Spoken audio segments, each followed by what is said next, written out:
Have you ever walked into a room thinking you understood everything, only to realize later you saw nothing at all? Faces blur into noise. Conversations pass like static. You think you're alert, but really, you're distracted. You trust your instincts, your gut reactions, your assumptions. But what if those instincts are exactly what's keeping you blind? The truth is, most people reveal far more than they realize in the way they sit, glance, hesitate. And while you're talking, trying to impress, someone else is quietly watching, listening not to your words, but to your patterns. Someone like Ayanokoji Kiyotaka, calm, unmoved. 10 steps ahead. You don't need to be louder. You don't need to beg to be heard. You simply need to learn how to see clearly, calmly, without emotion, because once you master that, you can read anyone, influence without force, outsmart without alerting a soul. In this video, you'll learn 4 techniques grounded in deep observation tools to shift how you see the world and how the world sees you. But use this knowledge with care, because once you begin to see, you can never go back. Stay with me. The final lesson may just change everything. Lesson 1. See without emotion. If you want to truly outsmart others, not with noise, not with tricks, but with quiet clarity, then the first law is this: free yourself from emotional fog.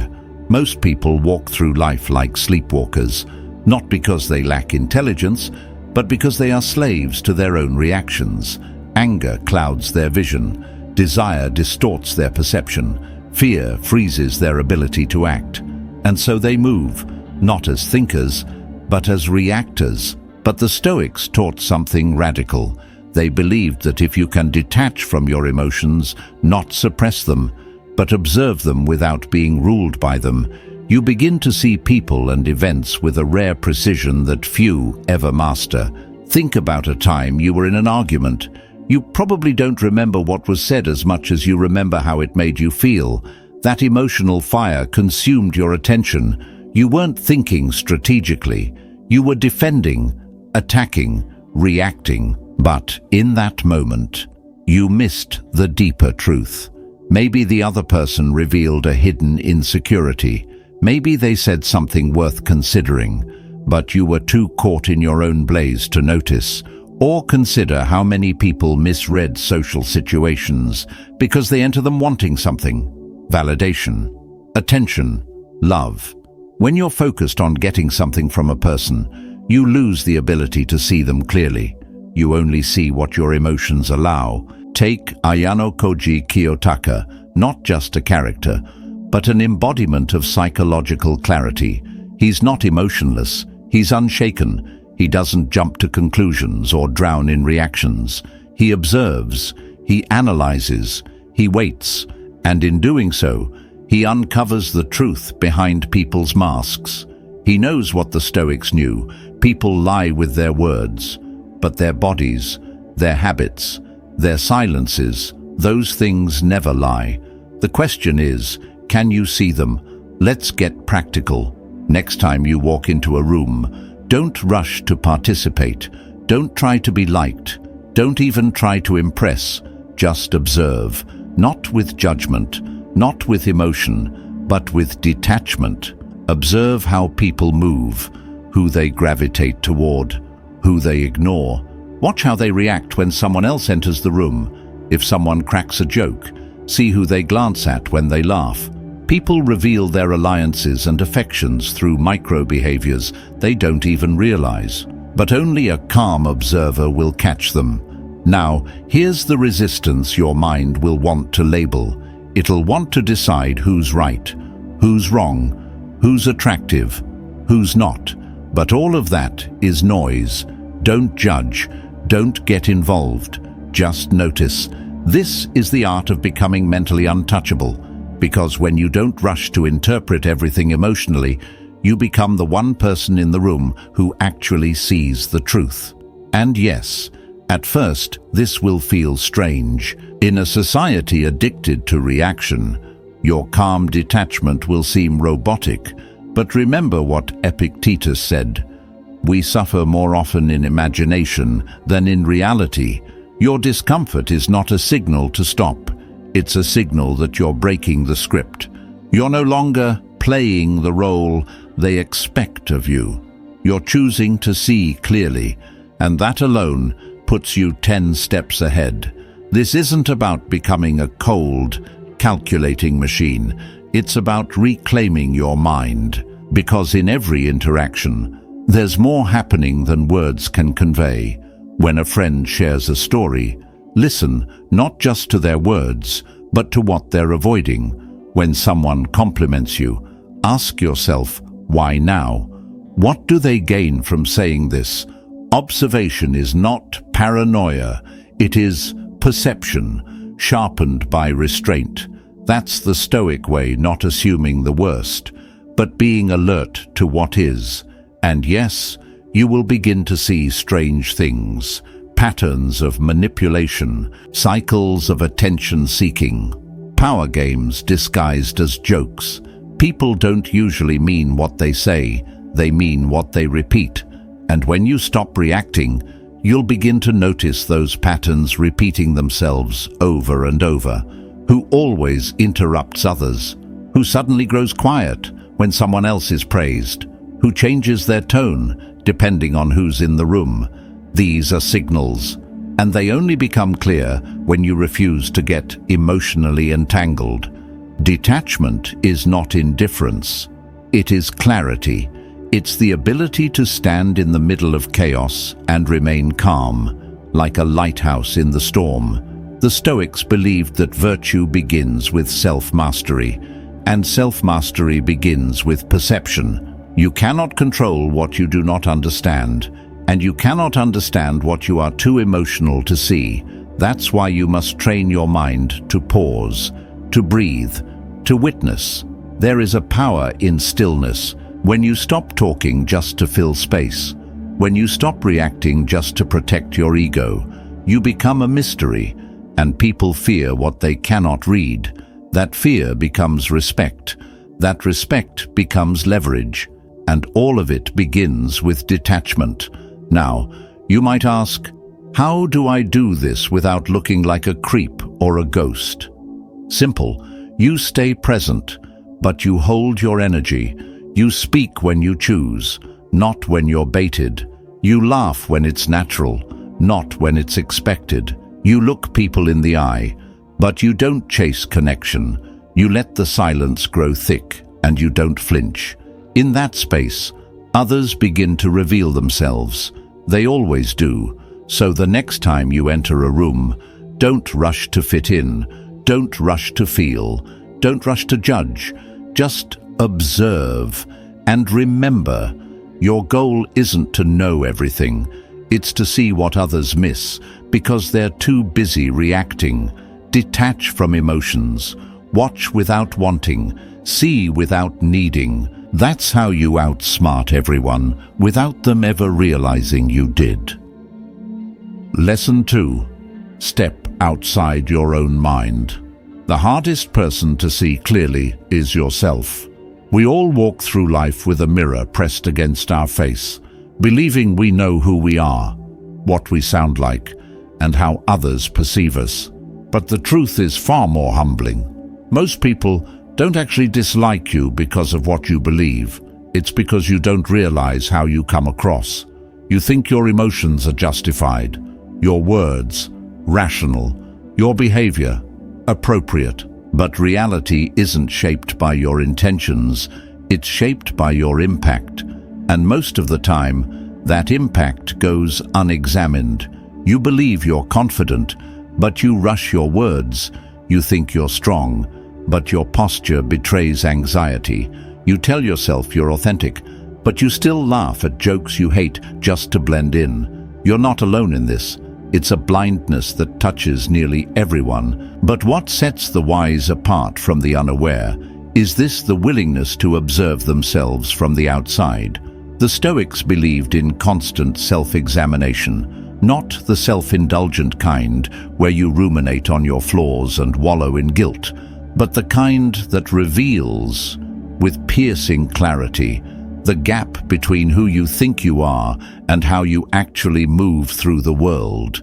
Let no act be done without a purpose. Marcus Aurelius wrote, "Every action, every word, every gesture, it all carries a message. But are you even listening to what your own life is saying? Here's the truth. The people around you are watching, not always consciously, but instinctively. They notice when you hesitate, when your voice lacks conviction, when your laughter seems forced. They pick up on your inconsistencies long before you do. And while you're trying to be liked, they're quietly forming conclusions. Some are snakes in disguise, those who smile to your face but keep score behind your back. Others are indifferent, and only a few, a rare few, will actually tell you the truth. But that truth will only help you if you're willing to seek it on your own. So, how do you break this blindness? You step outside yourself. You imagine that you're not you. You're an observer, a documentarian. Pretend you're filming your own life. How would the scene look from a third-person perspective? Would you admire the way you carry yourself in a room? Would you respect your tone when you speak? Would you trust the energy you bring into a conversation? This isn't about becoming paranoid. It's about becoming precise. Because the person who studies themselves ruthlessly, quietly, and with compassion is the person who slowly transforms from unaware to untouchable. Let's go deeper. Observe your behavior in moments of tension. Do you fidget? Do you fill silence just to avoid discomfort?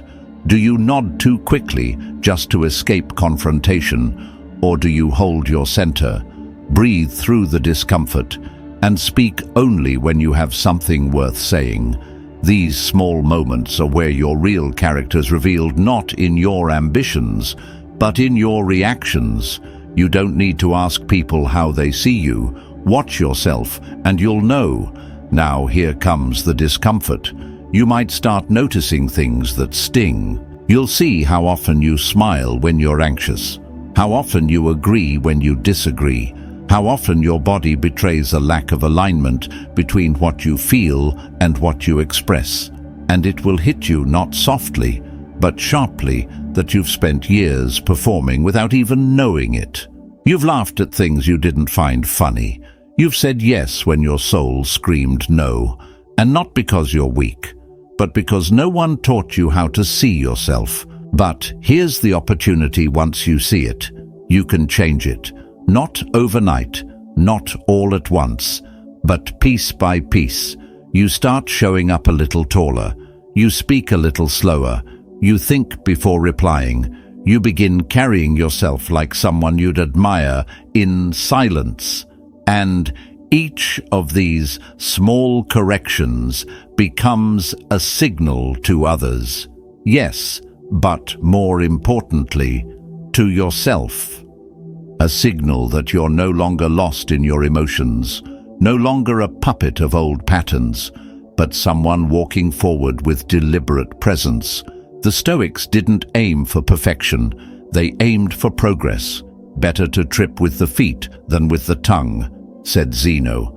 And if you're going to trip, trip while trying to grow. Even 1% better each day compounds into something staggering over time. You don't need to become a different person today. You just need to become someone you'd trust to lead your own life. That starts with awareness, not fake self-improvement, not external validation, but real, quiet accountability. This practice, though uncomfortable, is freeing, because the more you observe yourself, the less you need others to validate you. You don't have to be obsessed with image. You become the kind of person who knows their presence speaks before their words ever do. And when that happens, people begin to notice without you trying. They sense something different, something rare, a kind of clarity, a kind of strength, not loud, not arrogant, but steady, So try this today. Watch yourself from the outside, the way you speak, the way you walk, the way you listen. Don't judge, just witness. And ask yourself, am I someone I would respect if not? Don't despair. Just begin. You're not here to become perfect. You're here to become intentional. That alone separates you from the masses who sleepwalk through their lives. Because once you've learned how to observe the world with calm detachment, and now how to observe yourself with brutal honesty, the next question is this: how do you make the world observe you even when you say nothing? That's what the next lesson is all about. Let's keep going. Lesson 3. Let silence lead the room.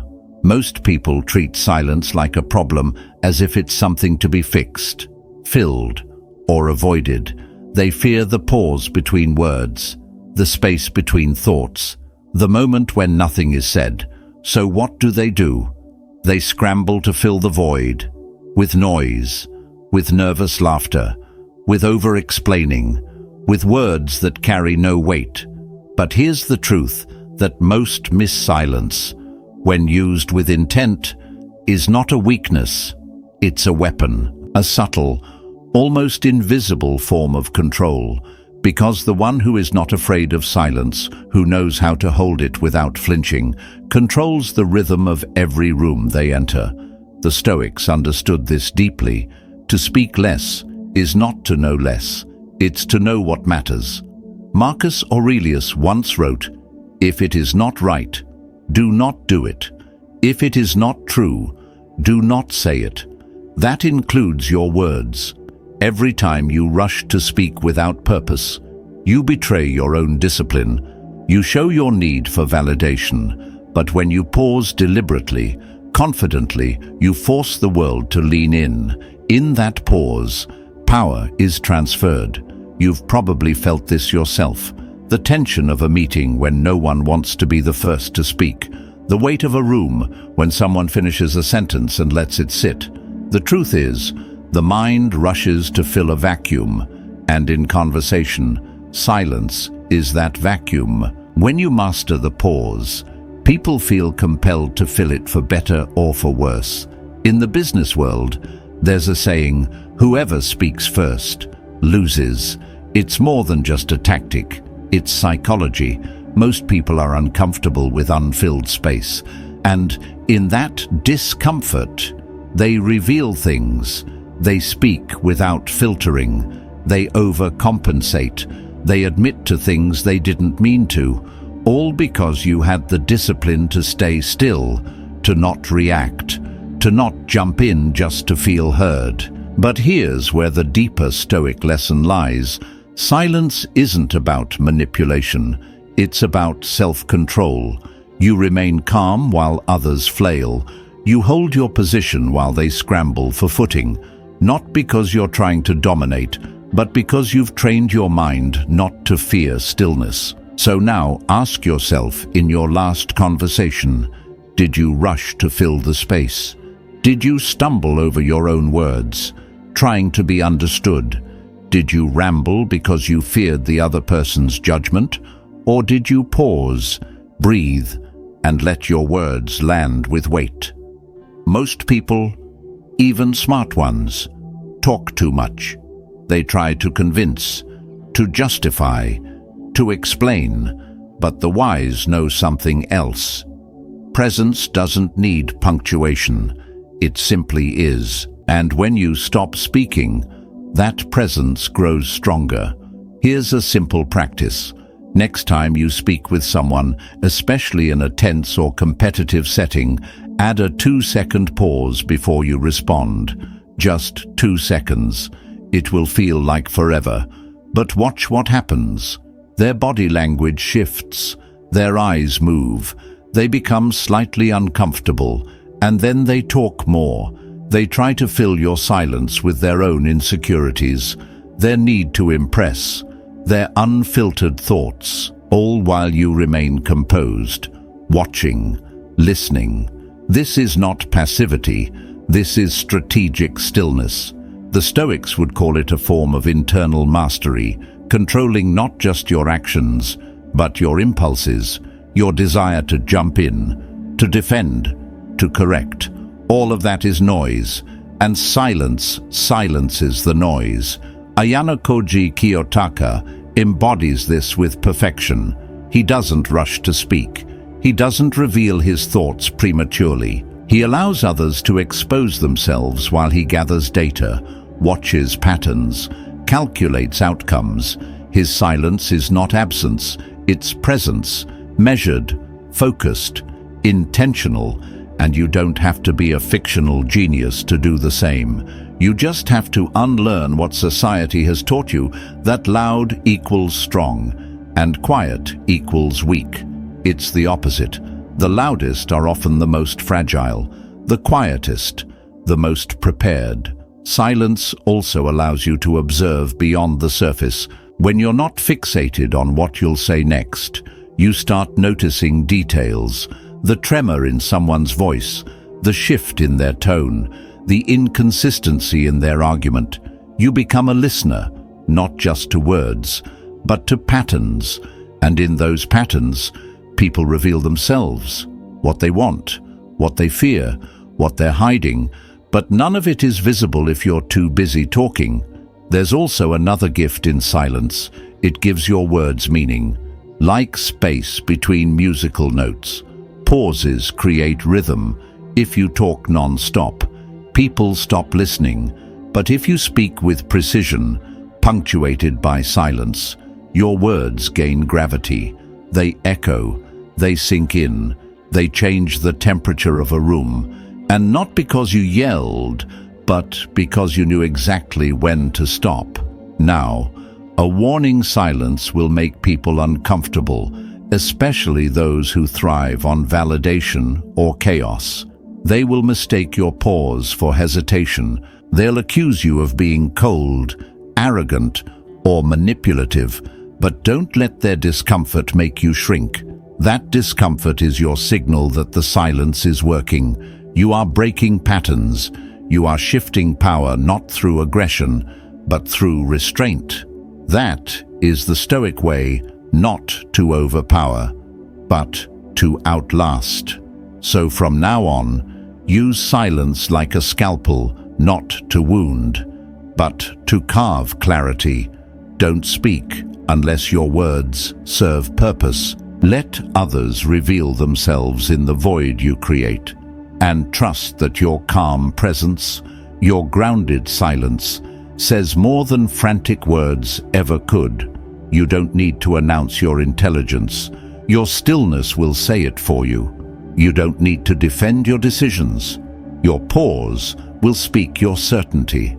You don't need to dominate the conversation. You just need to master the silence within it. And now that you've learned to detach from emotion, observe yourself with clarity and harness the power of silence. The final move is preparation, the one step that ensures you remain unshaken no matter what life or anyone else throws your way. Let's continue. Lesson 4. Read the unseen rhythm of life. There's something unfolding in your life right now, quietly, consistently, and chances are you haven't seen it. Not because it's hidden, but because you've never paused long enough to observe it.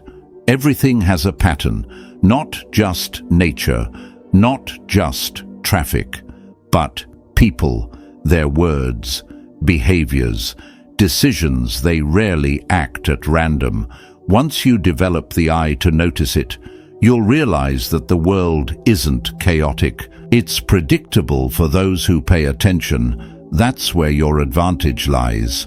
When someone grabs the same Starbucks every morning, it's not about the drink, it's about rhythm, familiarity, emotional comfort. It's a ritual, and once something becomes a ritual, it becomes a door. Offer them coffee, and you've just spoken their internal language without uttering a word. They soften, open, align, not because you manipulated them, but because you observed them. This awareness isn't just for social convenience, it's leverage.